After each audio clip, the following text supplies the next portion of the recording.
Hi all, welcome back to our channel. So തൊട്ട് മുന്നുള്ള വീഡിയോയിൽ നമ്മൾ പുതിയൊരു സെക്ഷൻ തുടങ്ങിയിരുന്നു, സെക്ഷൻ സി. ആ സെക്ഷൻ സി അതായത് പെർഫോമൻസ് മാനേജ്മെന്റിന്റെ ഒരു ടോപ്പിക്കാണ് എന്ത് മാനുഫാക്ചറിങ് ഇൻപുട്ട് വേരിയൻസ് എന്ന് പറഞ്ഞിട്ടുണ്ടെങ്കിൽ. അതിലെ രണ്ടാമത്തെ വീഡിയോ ആണത്. തൊട്ട് മുന്നത്തെ വീഡിയോയിൽ ഇതേ ടോപ്പിക്കിനെ നമ്മൾ ഡിസ്കസ് ചെയ്യുന്നുണ്ട്, മാനുഫാക്ചറിങ് ഇൻപുട്ട് വേരിയൻസ്. ഓക്കെ, ഇതേ ടോപ്പിക്കിനും തൊട്ട് മുന്നുള്ള വീഡിയോയിൽ നമ്മൾ ഡിസ്കസ് ചെയ്യുന്നുണ്ട്. അത് കാണാത്ത ആരെങ്കിലും ഉണ്ടെങ്കിൽ ഉറപ്പായിട്ടും കണ്ടെന്ന് ഉറപ്പ് വരുത്തുക. കാരണം അത്ര ഇമ്പോർട്ടൻ്റ് ആയിട്ടുള്ള ഒരു ടോപ്പിക്കാണ്. അത് കൂടാതെ വളരെ കൺഫ്യൂസിംഗ് ആയിട്ടുള്ള ടോപ്പിക്കാണ്. ഇത് കാണുമ്പോൾ വലിയ ക്വസ്റ്റ്യനൊക്കെ ആയിരിക്കും. ഇതെങ്ങനെയാണ് ഇത് ആൻസർ പെട്ടെന്ന് എഴുതിയെടുക്കുക എന്നുള്ളത് നമ്മൾ ടിപ്സൊക്കെ പറയുന്നുണ്ട്. സോ എല്ലാവരും വീഡിയോയിലേക്ക് പോവാം. First question: ABC company uses a standard cost system in its small appliance division. So കൊണ്ട ക്വസ്റ്റ്യൻസ് ഒക്കെ വളരെ വലുതാണ്. ഈ ക്വസ്റ്റ്യൻ ഫുള്ള് വായിച്ച് എഴുതുമ്പോഴത്തേക്കും എത്ര ടൈം പോകും. അപ്പോൾ എന്താ ചെയ്യേണ്ടത്? ക്വസ്റ്റ്യന് താഴെ എന്താണ് ചോദിക്കുന്നതെന്ന് നോക്കുക, ആദ്യം വായിച്ചു നോക്കുക. എന്നിട്ട് ക്വസ്റ്റ്യൻ എന്തെങ്കിലും തെറ്റിക്കാൻ വേണ്ടി എന്തെങ്കിലും ടെസ്റ്റുകളൊക്കെ കൊടുത്തിട്ടുണ്ടോ എന്ന് ജസ്റ്റ് ഒന്ന് അനലൈസ് ചെയ്യുക. ഓക്കെ, വെറുതെ ക്വസ്റ്റ്യൻ വായിക്കാതെ താഴെ മാത്രം വായിച്ചിട്ട് ഒരിക്കലും ആൻസർ എഴുതരുത്. ജസ്റ്റ് ഒന്ന് കണ്ണോടിക്കുക, എന്തെങ്കിലും ടെസ്റ്റോ നമ്മളെ തെറ്റിക്കാനായിട്ട് എന്തെങ്കിലുമൊക്കെ തരും, അങ്ങനെ എന്തെങ്കിലും ഉണ്ടോ എന്നുള്ളത് ഐഡന്റിഫൈ ചെയ്യുക. അപ്പോൾ നോക്കുക, താഴെ നോക്കുമ്പോൾ ടോട്ടൽ മെറ്റീരിയൽ ക്വാണ്ടിറ്റി വേരിയൻസ് ആണ് ക്വസ്റ്റ്യനിൽ ചോദിക്കുന്നത്. Okay, material quantity variance. അപ്പോൾ മെറ്റീരിയൽ ക്വാണ്ടിറ്റി വേരിയൻസിന്റെ ഇക്വേഷൻ എന്താണ്? മെറ്റീരിയൽ ക്വാണ്ടിറ്റി വേരിയൻസിന്റെ ഇക്വേഷൻ എന്ന് പറഞ്ഞിട്ടുണ്ടെങ്കിൽ standard quantity minus actual quantity into standard price. Standard quantity minus actual quantity into standard price. ഇവിടെ സ്റ്റാൻഡേർഡ് ക്വാണ്ടിറ്റി എത്രയാണ്? ഇവിടെ നമുക്കറിയാം ഒരു യൂണിറ്റ് പ്രൊഡ്യൂസ് ചെയ്യാനായിട്ട് 60 പൗണ്ട്സ് ആണ് യൂസ് ചെയ്യുന്നത്. ഒരു യൂണിറ്റ് പ്രൊഡ്യൂസ് ചെയ്യാനായിട്ട് 60 പൗണ്ട്സ് ആണ് യൂസ് ചെയ്യുന്നത്.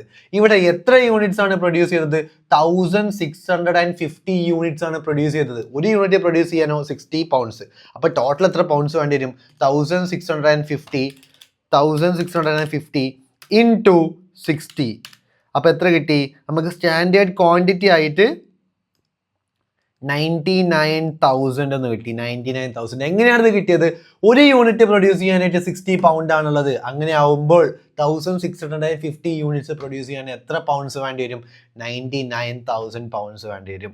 Okay, minus actual quantity. Actual quantity എത്രയാണ്? ഇവിടെ നമുക്കറിയാം ആക്ച്വൽ ആയിട്ട് വരുന്നത് ഒരു യൂണിറ്റിന് എത്രയാണ്? 58 പൗണ്ട്സ് ആണ്. ഒരു യൂണിറ്റിന് 58 പൗണ്ട്സ് ആണ് വേണ്ടത്. ഓക്കെ, എത്ര യൂണിറ്റ്സ് ആണ് പ്രൊഡ്യൂസ് ചെയ്യുന്നത്? 1650 യൂണിറ്റ്സ് ആണ്. So 58 into 1650. ഇതൊക്കെയാണ് actual data. Okay, the actual cost ആണ് ഇവിടെ തന്നിരിക്കുന്നത്. ആക്ച്വൽ കോസ്റ്റ് ഇവിടെ മെറ്റീരിയൽ, ലേബർ, ഫാക്ടറി ഒക്കെ. സോ മെറ്റീരിയൽ ക്വാണ്ടിറ്റി വേരിയൻസ് ആണ് ചോദിച്ചിരിക്കുന്നത്. ഇവിടെ എത്രയാണ്? 58 പൗണ്ട്സ് ആണ് ഒരു യൂണിറ്റിന് വരുന്നത്. അങ്ങനെ എത്ര യൂണിറ്റ്സ് ആണ് പ്രൊഡ്യൂസ് ചെയ്യുന്നത്? 1650 യൂണിറ്റ്സ് ആണ് പ്രൊഡ്യൂസ് ചെയ്യുന്നത്. അപ്പോൾ എത്ര കിട്ടി? 1650 into 58. That is 95,700 into standard price. Question directly തന്നിട്ടുണ്ട്. എത്രയാണ്? 1.5 ആണ്. ഒരു പൗണ്ടിന് എത്രയാണ് ആവുന്നത്? $1.5 ആണ്. 1.5. അപ്പം നമുക്കറിയാം നമ്മൾ സ്റ്റാൻഡേർഡ് ആയിട്ട് വെച്ചിരുന്നത് 99,000 പൗണ്ട്സ് ആണ്. ഓക്കെ, ആക്ച്വലി എത്ര പൗണ്ട്സ് ആണ് വന്നത്? 95,700 പൗണ്ട്സ് ആണ് വന്നത്. ഒരു പൗണ്ടിന് മേലെ എത്രയാണ് പ്രൈസ് വരുന്നത്? 1.5 ആണ് സ്റ്റാൻഡേർഡ് ആയിട്ട് ഫിക്സ് ചെയ്തിട്ടുള്ളത്. അപ്പം നമുക്ക് എത്ര കിട്ടും? 99,000 മൈനസ് 95,700 ഇൻറ്റു 1.5. That is 4950. ഇത് ഫേവറബിൾ ആണോ അൺഫേവറബിൾ ആണോ അങ്ങനെ മനസ്സിലാവുക? നമ്മൾ പ്ലാൻ ചെയ്തത് 99,000 പൗണ്ട്സ് ആയിരുന്നു. നമുക്ക് ആക്ച്വലി വന്നത് 95,700 പൗണ്ട്സേ ഉള്ളൂ. അപ്പം നമ്മൾ പ്ലാൻ ചെയ്തതിന് മേലെ പോയിട്ടില്ലല്ലോ. സ്റ്റാൻഡേർഡ് അതായത് 99,000 മേലെ പോയിട്ടില്ലല്ലോ, അതിൻ്റെ താഴെയല്ലേ വന്നിട്ടുള്ളൂ. അതുകൊണ്ട് എന്താ? ഫേവറബിൾ അല്ലേ, ലാഭമല്ലേ? So 4950 favourable variance. എന്തുകൊണ്ടാണ് ഫേവറബിൾ വന്നത്? സ്റ്റാൻഡേർഡ് ആയിട്ട് നമുക്ക് 99,000 ആയിരുന്നു. ആക്ച്വലായിട്ട് നമുക്ക് ആകെ വന്നത് 95,700 ഉള്ളൂ. അതുകൊണ്ട് തന്നെ അത് ഫേവറബിൾ ആണ്. നെക്സ്റ്റ് ക്വസ്റ്റ്യനിലേക്ക് പോവാം. സെയിം ക്വസ്റ്റ്യൻ തന്നെയാണ്, ബട്ട് ലാസ്റ്റ് ഏറ്റവും താഴെ നോക്കുക. The total material price variance for May is. So material price variance ആണ് ഈ ക്വസ്റ്റ്യനിൽ ചോദിച്ചിരിക്കുന്നത്. മെറ്റീരിയൽ പ്രൈസ് വേരിയൻസിന്റെ ഇക്വേഷൻ എന്താണ്? Standard price minus actual price into standard അല്ല ആക്ച്വൽ ക്വാണ്ടിറ്റി. പ്രൈസ് വേരിയൻസിന് എപ്പോഴും ആക്ച്വൽ ക്വാണ്ടിറ്റീസ് ആണ് നമ്മൾ യൂസ് ചെയ്യുക. സോ നമ്മുടെ തൊട്ട് മുന്നേ എന്താണ്? നമ്മൾ സ്റ്റാൻഡേർഡ് പ്രൈസ് ആണ് എടുത്തത്. അത് ക്വാണ്ടിറ്റി വേരിയൻസ് ആയിരുന്നു. പ്രൈസ് വേരിയൻസിന് ആക്ച്വൽ ആയിട്ടുള്ള ക്വാണ്ടിറ്റി ആണ് നമ്മൾ എടുക്കുക. ഓക്കെ, സോ എന്താണ് equation? Standard price minus actual price into actual quantity. എന്താണ് ഇവിടെ സ്റ്റാൻഡേർഡ് പ്രൈസ്? ക്വസ്റ്റ്യനിൽ ഡയറക്റ്റ്ലി ഇവിടെ തന്നിട്ടില്ലേ 1.5 ആണ് നമ്മൾ സ്റ്റാൻഡേർഡ് ആയിട്ട് ഒരു പൗണ്ടിന് പ്രൈസ് വരുന്നത്. 1.5 സ്റ്റാൻഡേർഡ് ആയിട്ട് നമ്മൾ ഫിക്സ് ചെയ്ത് വെച്ചത്. ബട്ട് ആക്ച്വലി എത്രയാണ് വന്നിരിക്കുന്നത്? 1.65 ആണ് ആക്ച്വലി വന്നിരിക്കുന്നത്. 1.65. ഓക്കെ, ഒരു പൗണ്ടിന് എത്രയാണ് റേറ്റ് വരിക? ഇവിടെ സ്റ്റാൻഡേർഡ് ആയിട്ട് 1.5 ആണ് ഒരു പൗണ്ടിന്, ഇവിടെ ആക്ച്വലായിട്ട് വന്നത് 1.65 ആണ്. Into actual quantity. എത്രയാണ് ആക്ച്വൽ ക്വാണ്ടിറ്റി ഉള്ളത്? നമുക്കറിയാം ഒരു യൂണിറ്റിന് 58 പൗണ്ട് ആണ്. ഇൻടു എത്ര യൂണിറ്റ് ആണ്? 1650 യൂണിറ്റ്സ് അല്ലേ നമ്മൾ പ്രൊഡ്യൂസ് ചെയ്യുന്നത്. തൊട്ട് മുന്നേ നമ്മൾ കണ്ടുപിടിച്ചിട്ടേ ഉള്ളൂ. ഇതാ ഇവിടെ ആക്ച്വൽ ക്വാണ്ടിറ്റി 957. മൾട്ടിപ്ലൈ ചെയ്ത് നോക്കാം. 58 into 1650 is equal to 95,700.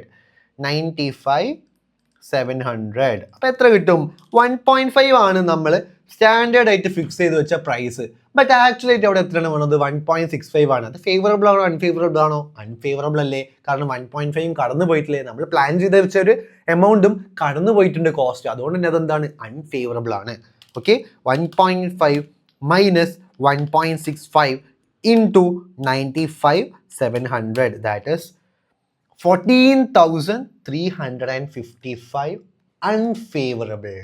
Okay, $14,355 unfavorable ആണ് ഇവിടെ കിട്ടിയിരിക്കുന്നത്. എങ്ങനെയാണ് അൺഫേവറബിൾ ആയത്? കാരണം നമ്മൾ പ്ലാൻ ചെയ്തത് 1.5 ആണ്, ബട്ട് ആക്ച്വലി വന്നത് 1.65 ആണ്. പലർക്കും ഈ ഒരു കൺഫ്യൂഷൻ ഉണ്ടാവും. കാരണം ഞാൻ പല ടെക്സ്റ്റ് ബുക്കിലും actual price minus standard price into actual quantity ആണ്. ബട്ട് ഞാൻ യൂസ് ചെയ്യുന്നത് standard price minus actual price into actual quantity ആണ്. ഇത് തമ്മിൽ ഒരു വ്യത്യാസമില്ല. കാരണം നമുക്ക് ലോജിക്ക് മനസ്സിലായാൽ മാത്രം മതി. തൊട്ട് മുന്നത്തെ വീഡിയോയിൽ ഞാൻ എക്സ്പ്ലെയിൻ ചെയ്തിരുന്നു ഇത്. ലൈക്ക് എനിക്ക് മൈനസ് ഫിഗർ ആണ് അൺഫേവറബിളിന് ഡിനോട്ട് ചെയ്യാൻ വേണ്ടി എനിക്ക് താല്പര്യം. അതാകുമ്പോൾ പെട്ടെന്ന് കണക്ട് ആവും, മൈനസ് അൺഫേവറബിൾ. അതുകൊണ്ടാണ് ഇഷ്ടമുള്ളവർക്ക് ഇഷ്ടമുള്ള രീതിയിൽ എടുക്കാം, ലോജിക്ക് മനസ്സിലായാൽ മാത്രം മതി. ഓക്കെ, 14,355 ആണ് അൺഫേവറബിൾ ആണെന്ന് നമുക്ക് ആൻസർ കിട്ടിയിരിക്കുന്നത്. ഈ രണ്ട് ക്വസ്റ്റ്യൻസും എല്ലാവർക്കും മനസ്സിലായെന്ന് വിചാരിക്കുന്നു. നമുക്ക് അടുത്ത വീഡിയോയിൽ കാണാം. ബൈ.